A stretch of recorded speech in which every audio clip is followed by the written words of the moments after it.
বিজেপিয়ে আটাইতকৈ বেছি গুৰুত্ব দিছে নিবনুৱা ল'ৰা ছোৱালীক কেনেকে আমি চৰকাৰী চাকৰি বা কৰ্মসংস্থাপন দিব পাৰো।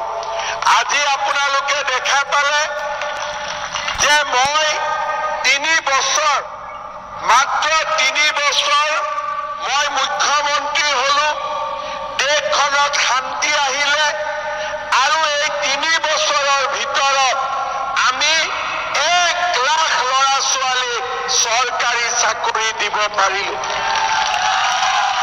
কোনো ঘোষ নাই, কোনো দালালি নাই, চাকৰি কোনে পায়?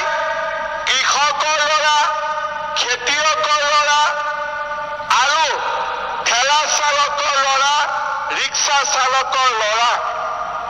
আজি 1 লাখ চাকৰি দিয়া হৈ গ'ল। গোলকগঞ্জত মই আজি আকৌ এবাৰ ঘোষণা কৰিছো যে এই বছৰৰ ভিতৰতে মই আৰু 50,000 ল'ৰা ছোৱালীক চৰকাৰী চাকৰি দিম। 50,000, 50,000 কংগ্ৰেছে লুঙি আৰু ধুতি দিলে মই চাকৰি দিম, হয়নে? এতিয়া জুলাই মাহত পুলিচৰ ইণ্টাৰভিউ হ'ব। ছেপ্টেম্বৰ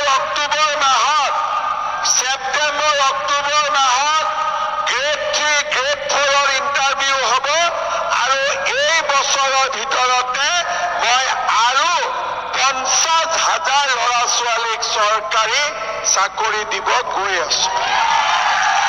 শ্ৰদ্ধা